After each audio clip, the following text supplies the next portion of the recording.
Welcome to the Eagle Eye Podcast.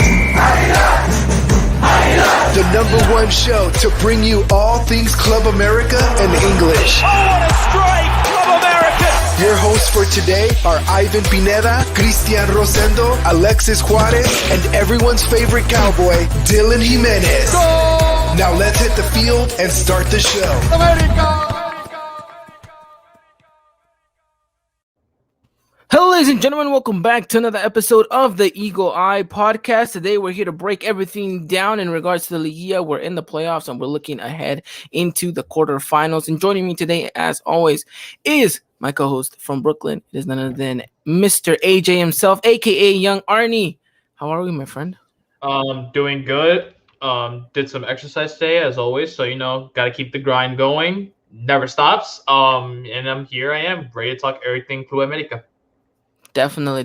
We're going to jump into what is going to be an interesting, latter half of the podcast, as we do have Pachuca now. We're going to recap a little bit of that Portland game and some of the good things we saw in that matchup, and another CONCACAF moment that we got and what maybe wasn't a penalty. AJ, we'll discuss about that a little bit more and everything in between. And joining us once again, it is someone who we should at least now just embed into the podcast intro, AJ. Am I right? It is none other than Mr. Brian himself. Brian, how are you, my friend? Doing pretty good, especially after that CONCACAF Champions we survived moment. So it was scary, right? Yep. And I mean, we're talking about that. We might as well jump into that. We came into this game against Portland knowing that it was going to be a huge matchup, knowing that we had to go in there and take care of business. And all of a sudden, things were looking promising for America, right? You get your goal. Viñas gets the header in. You're continuously attacking. You get that second goal. But then, you get CONCACAF in that moment, and then you concede through that penalty. And at that point, what did you have going through your head, Brian? When Portland scores, yeah. So I still felt pretty confident. Didn't like the setup though. That had the recipe for what we're used to seeing in this tournament, which is just total swing of momentum. But for some reason, there was enough quality throughout that game where I started to feel like America can really, see this one through, and eventually they did. But I was feeling more confident than I would have been previously. No, yeah, I completely agree with you. AJ, how are you feeling going into this game, knowing that we were 2-0 up, then Portland gets that, dubious PK, and then, of course, converts it. How did you feel at that point, 2-1? I was still fine, but it was the point that, it's CONCACAF, anything can happen. So this was a game where, Portland kind of had some momentum after getting that PK, and it's like they can do something. At this point, it woke America, where it's like, don't let your guard down. We got a lead in this series, but at any given point, Portland could just score another goal in tie. Example, like the LAFC game, we were winning. Carlos Vela having to score 2 goals in the span of a minute. It's just like, the series is tied up. What are we going to do? Thankfully, America responded, and we're on high alert throughout that entire game, especially 6 minutes later. Leo Suarez scored a goal, and from that point, it's like, okay, I think we got it now. We're good.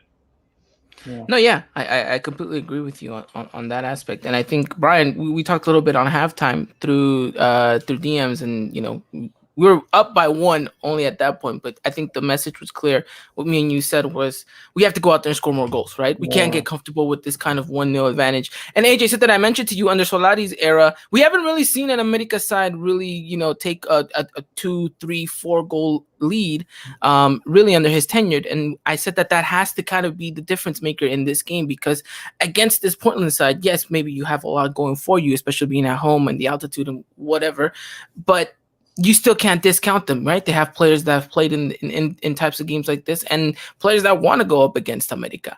And so we knew that, you had to go out there and take care of business. And then, you saw that, we got a penalty. Viñas converts it. It was a little bit scary. I didn't think he was gonna put it behind the goalkeeper, but, it goes in, and after it goes in, no one really, questions that aspect. But like, I did like the response of America after conceding the goal. It was like, okay, we're still not going to let off the gas pedal here. We're not going to kind of throw the bus behind us either. And Leo Suarez came out and had a pretty good game. I don't know what you gentlemen thought about Leo Suarez, but I think this has maybe been his best game since the Atlético San Luis game. And that's a long time to go. With having a good game, but he gets his goal, and America kind of secured the game at that point, 3-1. You're thinking, job pretty much done here. Just keep it tight at the back. America did so, and they walk out of the Estadio Azteca with a 3-1 victory over Portland. And I think all you can really say is, hats off to Solari for, understanding how this game had to go and play out. And I think the moves he made as well throughout the game definitely benefited America. Yeah, for sure. Mm-hmm. I agree totally. Yeah, no doubt about it. Especially for Leo Suarez, this is one of the games where I just felt like this is one of the better games he's had all season. And the last time in a CONCACAF match, he happened to score in a quarterfinal. That was against Atlanta United last year. So just to see moments like that again, it's just like, Leo Suarez needed this goal, because at this point, everyone's just wondering, why is he still in the club? It's like that same situation where it's like, we don't have any right midfielders, but we put him in because there's no other choice. But at the same time, Americanistas always like, why are we having every single line? It's like the Chucho Lopez situation. No matter what lineup you put, you still see him in there, and it's why. And then with that goal and the performance that Leo Suarez has in the entire game, made it more, this is why we got from Villarreal in the first place. And at this point, he needed that goal. It gave him confidence to say that I'm here to stay, and to Solari that you could trust me putting me in that starting 11. So that's what I'd like to see from Leo Suarez. And from Solari, great job on him with the substitutions he did throughout the entire game. I feel like he had it under control from the very main. Despite the controversial penalty, he didn't let that distract from getting the job done at the end. No, definitely. I agree with you. Brian, I use FootMob. FootMob. Excuse me, not FootMob. And they gave Leo Suarez an 8.9 rating. Is that fair? Yeah. Because SofaScore, granted, I don't always agree with them, but they had him at a 7.7. I think we could agree an 8 would be solid. Yeah. I think that's fair, right? 8.9. I was like, well, I don't know what game you guys were watching. Yeah, that would be a total domination. Still lost the ball a little bit, but he needed a game like that. Again, does this secure things in the future? You don't know. You just need to have quality like that. That's the one thing that has to separate you from the opponents, especially in CONCACAF Champions, is that depth. Can you call on somebody to, hey, you've been a little quiet, so you need to turn that, turn the volume up, and that's what he did. And hindsight 2020, he got that goal, and then you look back because there was a lot of complaints about the one that was called in favor of America. And there people were like, we're getting CONCACAF. You're like, hold on a second. Have you been watching the whole tournament? Exactly. Have you been watching the whole thing? They got one. And then what happened? They got one. So it was like right after. So you're like, this stinks right now. This is really hurting. But that third one, you're okay, see, now you can't even rely on that. You put the game away. Beautiful game. And I was happy for the most part. That's the type of result. I predicted a 1-0. I went, a bit conservative on it, but I knew that was possible. I knew they could put goals away, and thankfully they did, and that's going to just motivate them going forward. Yeah, and I think this game overall was really important for America, not because you just secure yourself in a semifinal spot in the CONCACAF Champions League. Obviously, that's kind of a no-brainer, but the one thing that hurt America last season, I think, was not having kind of this midweek game and not having momentum to carry into the Liguilla, right? Now you have this Portland game to kind of track you, and you have players like Leo Suarez, who got minutes under their belt, got a goal, and now maybe it's going to be a little bit on a high. So when you go up against Pachuca this Thursday, there's something to kind of go there and be like, all right, we played last week. It hasn't been like we haven't played for 2 weeks. We played last week. We had some game under, some game minutes, and we did a good job. We won 3-1. We're on a high, and I just think that's exactly what America needed to bolster them just even further. Because, like we mentioned time and time again, with this Liguilla structure, it's always momentum is the defining factor sometimes in how far you can make it into this playoff. Yep. And we'll have to wait to see. But I think America is in a poised position now after that result against Portland to then go on and succeed in the Liguilla. So, of course, match ends. America gets a 3-1 result, looking good on all aspects. And we already knew at that point that, Philly was going to be the team that we were going to face. So now, gentlemen, how do you guys feel about going up against Philadelphia Union, the last MLS team standing? Interesting to say the least, because I mean the only memory I have Philadelphia Union, they knocked my Red Bulls out. That was like 2 years ago. So they had a Marco Fabian. They don't have him anymore. So it's like, okay, I'll have to see a familiar face on this team. But all in all, they've done very well, despite being the only team that's standing in MLS left to represent them from their league. They've clashed with some of the teams in this tournament. They gave Saprissa an absolute whooping, which they show like that's a team to fear. And look what they did to Atlanta United, just completely blew them out of the water. So this is the team I would not underestimate them, because their last couple of games in CONCACAF, if I'm not mistaken, they've had nine goals actually scored in just 4 games. So just looking at that, about 2 goals in every single match. So this could be a challenge for the defense. While we are the best, we have one of the best defenses in the league, surprise this year, especially with our lineup. Could be a challenge for America's defense, given that challenge that they need to stay on their toes against this Philadelphia Union side. Definitely. We got Wiso in the chat here saying it's Saprissa, the worst Saprissa in 20 years. Oh, yes, it is. It is. The injuries. Job still got done. The constant injuries they have to the players. Some controversial signings, like seeing Johan Venegas just lead to Alajuelense, arguably their best striker that they had in a while. And they're just like, why? And then the change in management. Yeah, no, it's been very bad.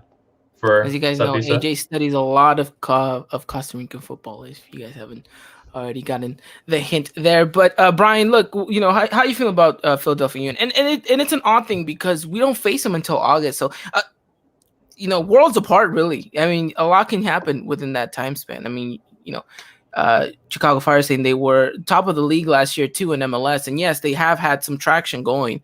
But just as much as they've been going well, they could get MLS, and at that point they could be 6th in the table at that point and maybe struggling. But they look like a constantly good side. How are you feeling about Philly? Yeah, I mean, it seemed like they were the better side in terms of putting the ball away, especially in the Atlanta meeting. So it's something to keep an eye on. But like you said, this is going to be a big gap until the next time you play. Form now is much different. It's a completely different scenario, and we get to see a different point of view from an MLS side. Before it was, not quite in rhythm, but not really focusing on mid-season fatigue and injury.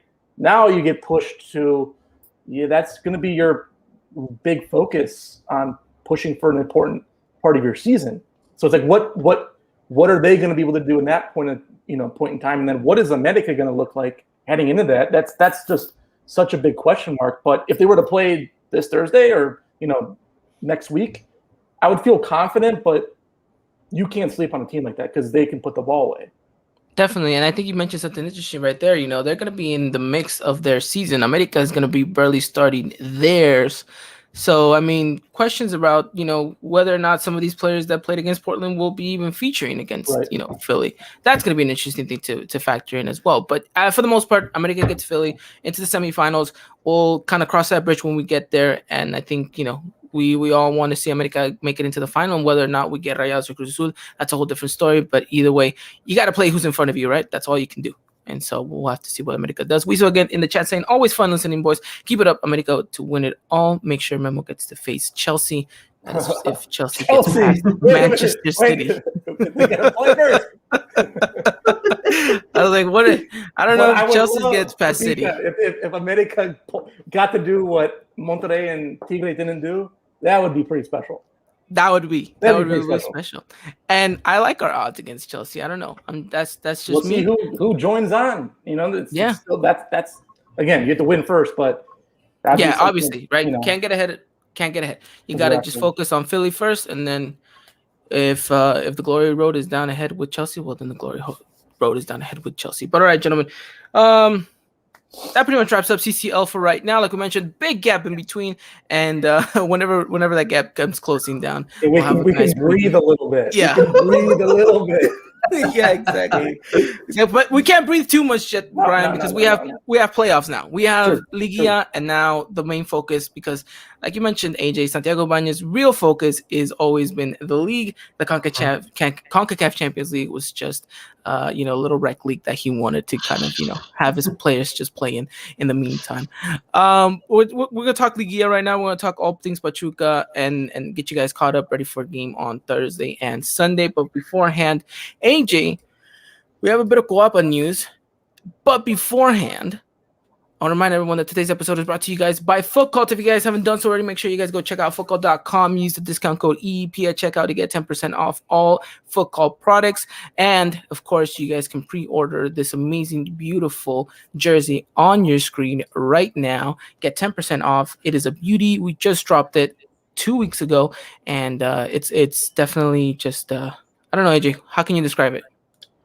Beautiful. I happen to own one of the Ochentas kits themselves, and just seeing this jersey as well just reminds me a lot of the kit. So just to see that I'll be wearing that soon enough and have the feel of the Ochentas, it's just beautiful. Definitely talk about a throwback Thursday, if anything. So if you guys haven't done so already, make sure you guys go pre-order that or get anything else on the website and use the discount code EEP at checkout to get 10% off. Again, thank you to Foot Cult for sponsoring today's episode. All right, we got a question in the chat. Do we start Viñas or Henry on Thursday? Luis, great question. We'll get to it in just a second, but I want to talk a little bit about Coapa news because, of course, the schedule was brought out that we're going to be playing against Pachuca on Thursday and Sunday. Thursday's game is still the same, but Sunday's game has changed. So from Thursday, that was a 7 p.m. Pacific time kickoff, and that stays the same. On Sunday, it was going to be the same way around. No, excuse me. On Thursday, it's a 5 p.m. Pacific time kickoff. And then on Sunday, it was supposed to be a 7 p.m., but it got pushed back an hour. So now it's going to be a 6 p.m. kickoff time, Pacific Standard Time, 8 p.m. Eastern, 8 p.m. Central, 9 Eastern. So those of you guys that were thinking, I got an hour to get to the game beforehand. Well, not really so much. The Liga MX, I don't know why they changed it, but they just did. Also, big news. AJ, we just mentioned it, and a lot has been confirmed already. 25% in the Estadio Azteca for this game on Sunday. Should be an interesting one. Will it get filled up? What are you thinking, AJ?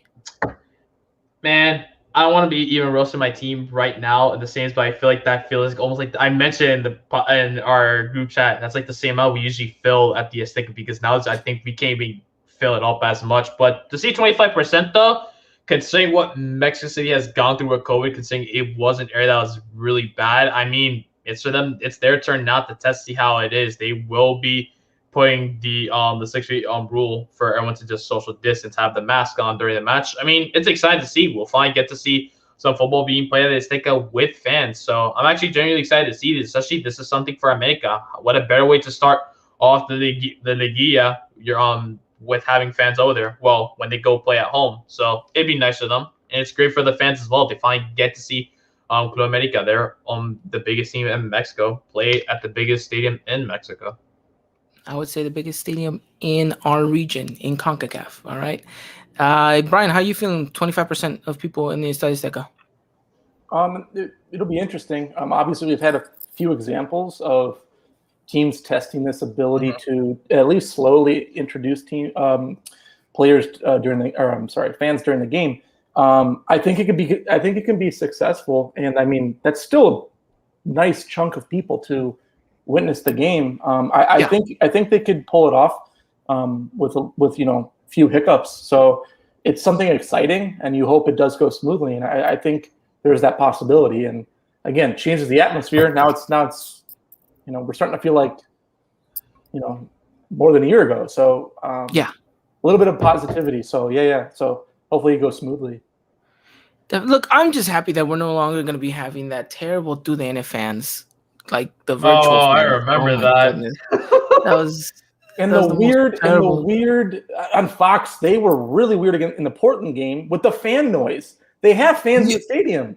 I'd be like looking away, and you'd be like, "Whoa!" And I look back, and it's like the guys at midfield. It's not even like a counter. Yeah, like, turn this thing off. Like we did go back to like at least turn it off. Yeah, I don't know. The day of the virtual fans hopefully is over. Yeah. For good. I couldn't stand those 2 virtual fans. It's terrible. I didn't even know what was going on in the stands. Yeah. Yeah, just like that the whole time. Like, are you even watching the game? Was it recorded earlier? Yeah, just on loop the whole time. Like, we just conceded, and you just see the fan going like, yeah. But we've come a long way because we had the summer tournament that was like just a mini friendly thing, but we were excited, and now we're at the point where, they're going to start introducing fans. So, it's come a long way. Yeah, it definitely has, and we thought that we'd never be here, to be honest. But hopefully things continue to get better, and hopefully that 25% goes up higher and higher. And we'll see. We'll definitely see. And last bit of news before we get carried away here with Liguilla talk. Now, this is just a rumor. I don't know how strong this rumor is. I don't have Christian here to kind of fact check me as and see how much credibility this has, but rumors have been surfacing that Brian Ocampos is in the kind of eye of America in order to sign him. He does play on the wing. America is indeed in need direly of a right winger, and he looks like someone that Solari definitely wants. At least that is what the rumors are saying. Now, supposedly, Nacional want about 8 million for him when he originally was only about 2 million. So there you go. There's the Club America tax that we all know and love at that point. But that is what we have at the moment. It looks like America is eyeing out for that Uruguayan right winger. I do hope we get him because he looks like a great player. Fits all the criteria that America is kind of going for, those kind of young gem talents that have a good future. And if he does come in, I think he could definitely do a pretty good job. But we'll have to wait and see. America is not going to pay anywhere near 8 million for someone like that. But I think you can negotiate the price down to about 3-4 million if possible. I mean, we did just get paid out for Silvio Romero, so we have a little bit of loose change right there, and we still are the Cecilio Dominguez fee, by the way, ladies and gentlemen. So we still maybe have potentially more money to spend in the summer, but that is what we have at the moment. Just Ocampos is what is rumored, and we'll see what happens afterwards. AJ, any more news, or do you think we got it all capped up here? The only thing as well is the E-Liga MX did start today, where we have 2 players. We don't have the most greatest FIFA player, that's Santiago Casas, representing us anymore, because that dude is just back in Argentina. We did win our first game, 3-1, I think it was, against Necaxa. So hey, that's some good news from us. Definitely. We have Louis in the chat saying, what's up? And we have I am rich. I can never say the last part because we're going to get banned here.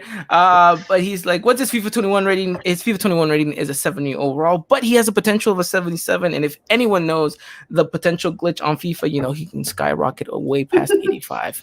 But yeah, looks like a pretty good young Uruguayan talent. And I'm all for it. We'll see whether or not we do end up getting him. But that is all the news we have so far in regards to Coapa. All right, gentlemen, let's talk Liguilla. Let's talk Pachuca.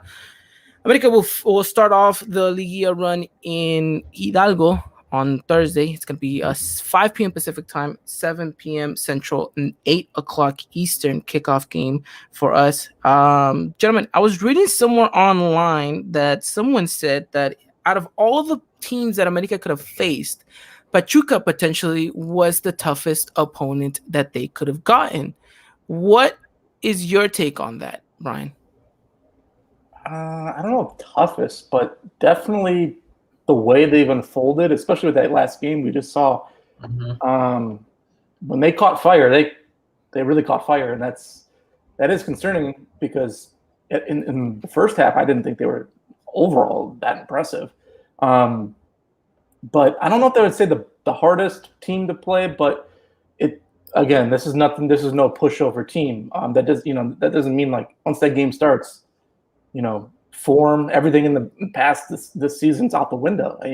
So they're looking good. That is one thing for sure. The hardest. That's just hard to tell right now for me. Yeah. I mean, it's it is a team that has catched a little bit of fire, and we've said the one thing that's going to carry you in a Liguilla is momentum. And I'm looking at Pachuca's last couple of games, 1, 2, 3, 4. The past 4 have all been victories. Like you mentioned, Brian, it wasn't the best the first half against Chivas, right? They had to kind of turn it on in the second half, and Chivas kind of crumbled afterwards. And I think that's what helped the scoreline look what the scoreline looked at afterwards. But I do think this is a difficult team. I mean, we know our history in Pachuca hasn't always been the best. Although in recent times, when we have faced them in Liguillas, things have looked favorable. I mean, I want to go back to a comment that Chicago Fire is saying right here, saying historically, them and Santos have had paternity in Liguilla over us. And if you take a overall broad history of that, yes, that's true, right? But I do think that America, regardless of who you were going to face, you have to go up against the best quote-unquote teams, and you have to beat them, right? If you want to crown yourselves champions. And I do think that this is an interesting matchup. Like I mentioned, Pachuca at home in their stadium is a different team sometimes. And America is going to have to come out there and play smart. I don't think it would be a smart thing to do to come out and try to play for a draw and then kind of bank everything at the Estadio Azteca. I think you need to go out there and you need to play your game and try to get and secure a victory if possible. But away goals, really, that's the one thing that you really need to get out of here. But coming into this one, Brian, how are you feeling? How do you think America is coming into this one? I feel pretty good, especially like we were talking earlier, to get a 3-1 win in Conca Champions, have a little bit of a timeout. Like that feels good. There will be some question marks in this game because they had some players, in my opinion, that played really good. As I posted, the heat map of Kevin Alvarez, who was all over the field, each end, and like he didn't stop the whole game. That there could be opportunities there. For them to get a good counter with him and link up with a team who's in good form, like with Sosa and De La Rosa, who's now playing really, really well. So. It could be really complicated for them, especially on the road. And like you're saying, you're going to need road goals for this. No, I completely agree with you on that aspect. AJ, coming into this one, how are you feeling? How do you think America's looking? They're looking good as well, but that's by no means necessary that just because Pachuca got into repechaje is just like no problem. Because remember what happened last time we had a team for repechaje come against us. That was Chivas. Yeah, that was scary.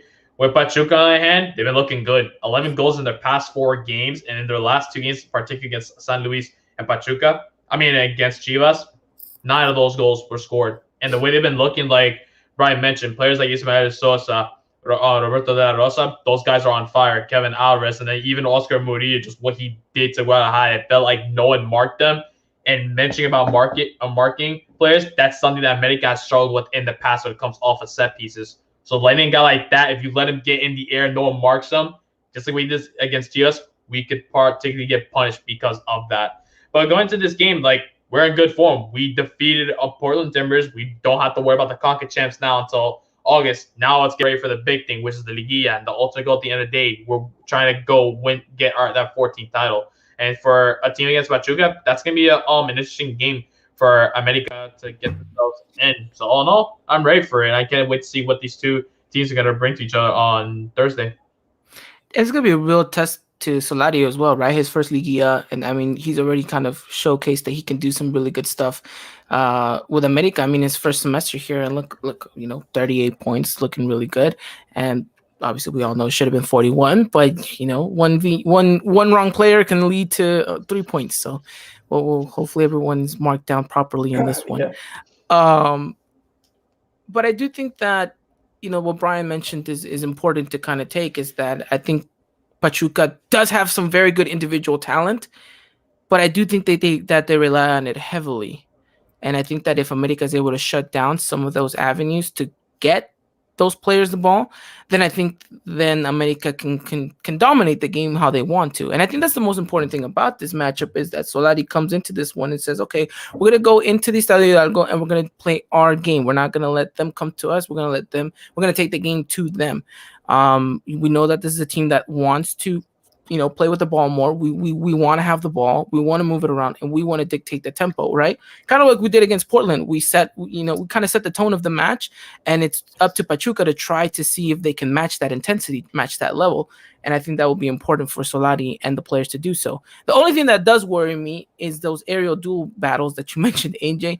I don't know if Bruno's at 100% yet, and we know that the set pieces have sometimes been our Achilles heels, the dead ball situation.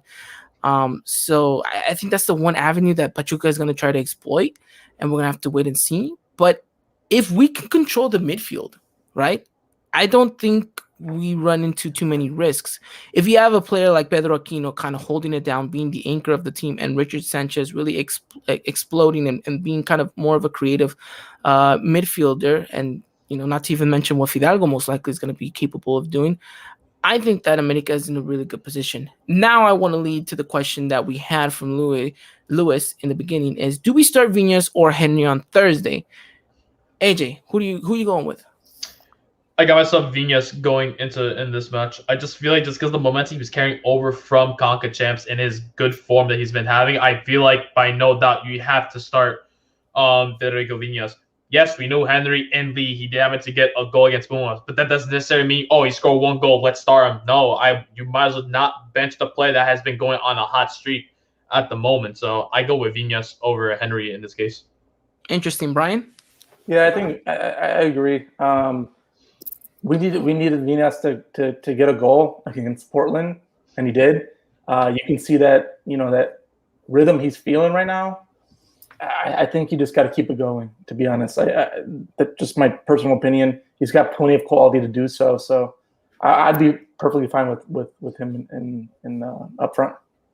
Definitely, and look, I think it's going to be a very physical battle in that box. With whoever we put out there, and we know that Henry is capable of going toe to toe with any with any defender, right? AJ calls him Muscle Man for a reason. Yeah. But I think Viñas has a little bit of an added presence where I feel gets to more of the aerial duels. He's able to win them more. If he's more, I don't think he's more kind of accurate with his finishing in the heading department, but I think that he could prove pivotal. And we saw what he did his first season against Tigres, right? What a header in the comeback at the Estadio Volcán. So I agree with you guys. I think that Viñas should start, and I think will start. And with that said, I think let's go with this predicted lineup. I'm seeing Ochoa in net. I'm seeing George out wide, Luis Fuentes. In the middle, I think we see Sebastián Cáceres. A lot of people want to put Bruno Valdez there, but Emmanuel Aguilera seems to be ready. And I think he might put Emmanuel Aguilera. I think Emma Aguilera starts over Bruno, and then in the midfield we have, like I mentioned, Pedro and Richard. In that cam spot we have Fidalgo. In the wide, I think Mauro Lainez on the left, and on the right, I think Leo Suarez plays. I think you just kind of try to see what he's capable of doing after that game against Portland, and up top Viñas. Henry and Cordova should be featuring on the bench in that aspect. But in regards to that starting 11, gentlemen, how do you guys feel about that? Mainly the defense, Brian. Well, that's going to be the most of the question marks America has. I think you're not far off. I think that could be the case. Being that Bruno, I don't know if he's still quite there yet, and in a game like this, you kind of have to have everybody who's in rhythm. Yeah, no, I agree with you. But again, the question mark on Aguilera is how much in rhythm is he after being kind of out in injury and stuff like that, and is he ready to kind of take the pitch? Like that's the question mark is who's I should say who's better suited right now, and it's that's going to be almost like I wouldn't say game time decision, but kind of especially that's going to be the biggest weakness for America. And then all of a sudden, it's Jordan Silva and Cáceres in the defense. And Ramon playing with a back three. AJ, how are you thinking about that starting 11? What you liking it? I'm liking, just as Brian mentioned, just the questions just all regarding defense. While yes, we have a solid defense in the league. I think we were tied. I think for fourth there was a sum, but it's just this is the same defense. We stuck with Piojo and we complained about just saying how do we have these four playing. Same time, this is all that we have left. Do you really want Jordan Silva starting? I don't think so. Ramon Juarez, I mean, ever since he's been put back to Fuerza Basket, I haven't heard much since. You think he'd be ready for a Liguilla game like this? No, I don't think you'd want to put that either. This is for a left back and right back options. There's not much to go with. Luis Fuentes, you could put Escobosa there. The thing is, you're gonna want to see Escobosa playing like a winger going out of position, or you want someone like Fuentes who just stays back and knows what he has to do. Despite him lacking the pace, he knows what he has to do. But all in all, I mean, the back four is what you're most likely gonna expect. Like, the thing is, the toss between Bruno and Emma, who you're really gonna have was more prepared. I feel like considering Emma's been the one that's been playing a majority of her games this season, you're gonna have to go with them in this because of Bruno Valdez. If anything, you can put him in the second leg if you want. If you feel like either Emma or Casas are shaky, then so be it. But all in all, I like this back four. Can't really go wrong with it. Can say that's what we have. Definitely. I think, they have to go out there, step up their game, and you really take it to them and say, look, this is the reason why we finished where we finished, and you guys finished where you guys finished. And we'll have to wait and see. But game plan, Brian, what do you think the game plan is going to be for America?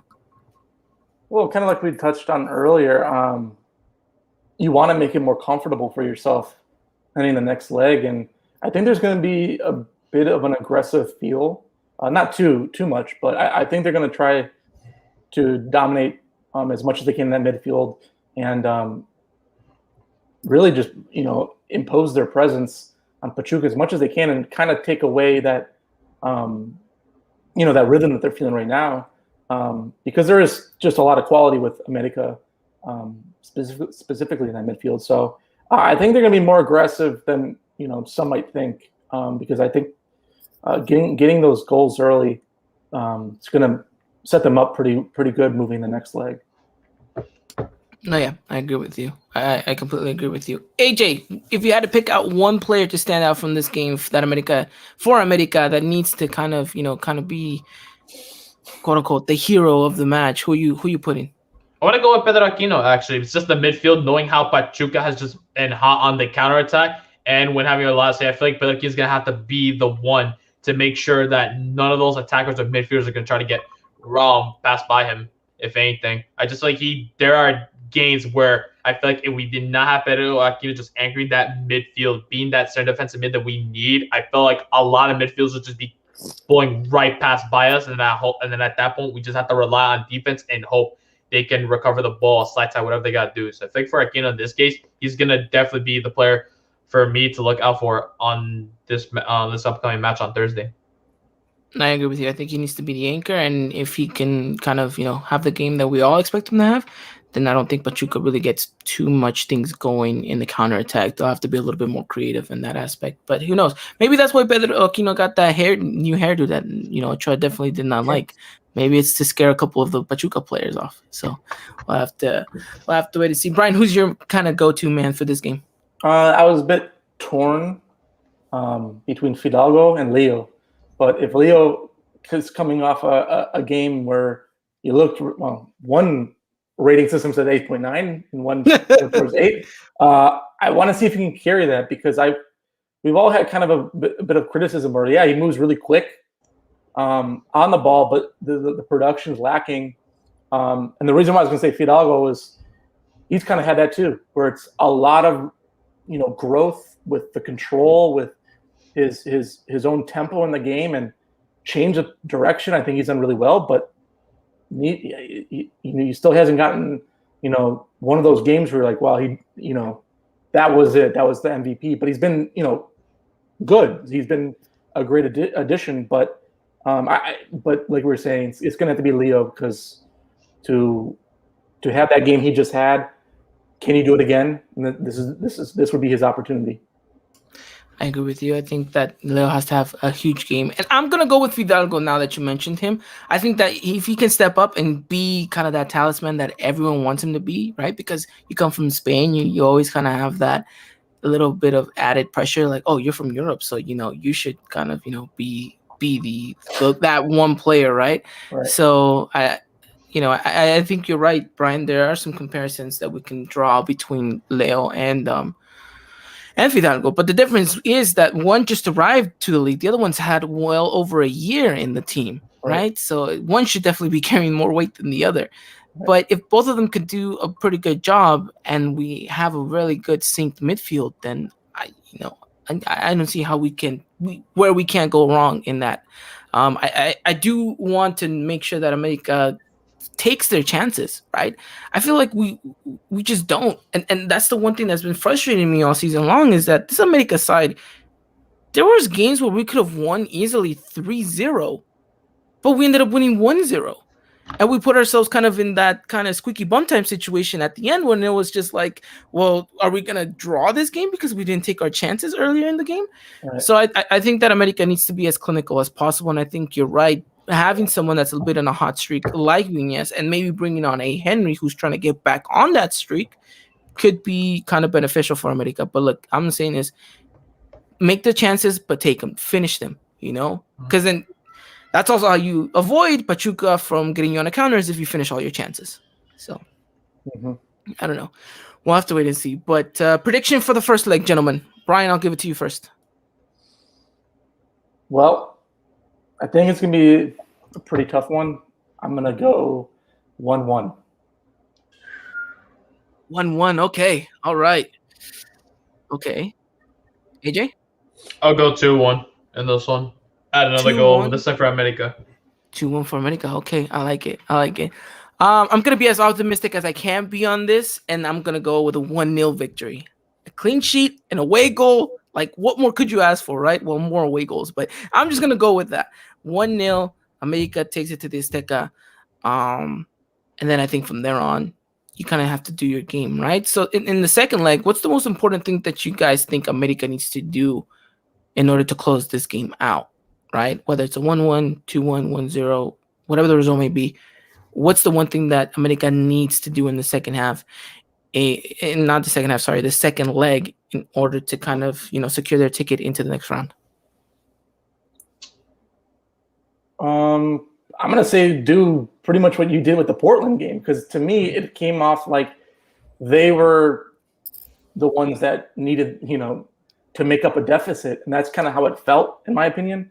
So no matter really what happens in this first leg, that's, comforting right after the game. But once that second one starts, it's the mentality of really going after it and kind of feeling like you're the one, that needs to make up for something. Just in my opinion, that they have to be, they have to have that hunger to overcome, anything that game throws at them. Definitely. AJ, I'll ask for your opinion right now, but we have a couple predictions. Chicago Fire saying 1-0 to America in Hidalgo, and then Louis going with a 1-1 draw, then a 2-1 victory in the Estadio Azteca. Interesting. But kind of any more added thoughts in that, AJ? I know this is a hard thing to do, these second leg predictions and all this stuff, because we haven't seen the game on Thursday, right? And it all depends on that. But what do you think America needs to come in and do at the Estadio Azteca against Pachuca?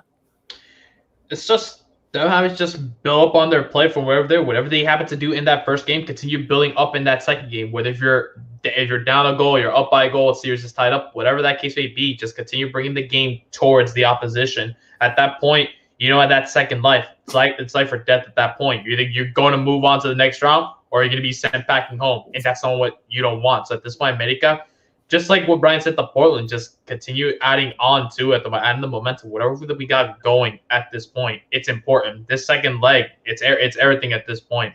Just want to see America do what they do best, and that's just getting wins and just moving on to the next round. I just like to see what else I can do. Especially it's gonna be his first game of the Liguilla. Well, the first game, so the second leg he's gonna have feeling, okay, this is what the Liguilla is like. Now I do my homework and know what I gotta do in order to improve in the second leg.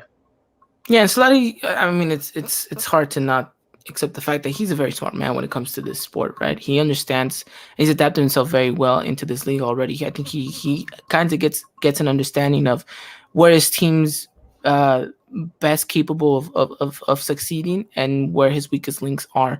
And I think that he's had 18 games now, 17 actually in the league to get it all kind of sorted out. And I think he's looking at it and saying, okay, I think I know how to prepare myself for this, and we'll have to wait and see. One thing I do want to see is like you guys mentioned, obviously build off of what you have, but kind of build off the crowd as well. I mean, you're gonna have fans at home for the first time. Undeniably, that you are gonna be the team that's gonna have the most fans out there in your own home stadium. So use it to your advantage, right? Give them a show, give them something worthwhile, and advance into the next round. And hopefully you have them again in the semifinals. So we'll have to wait and see. Again, these things are the hardest thing to predict because, of course, the first leg is so detrimental. Because what if America blows, the lead? I mean, blows Pachuca out of the water and says, you know what, we're winning 5-0 in Hidalgo, and then you come to Saseca and you're like, well, I guess you can just kind of park the bus if you want. But,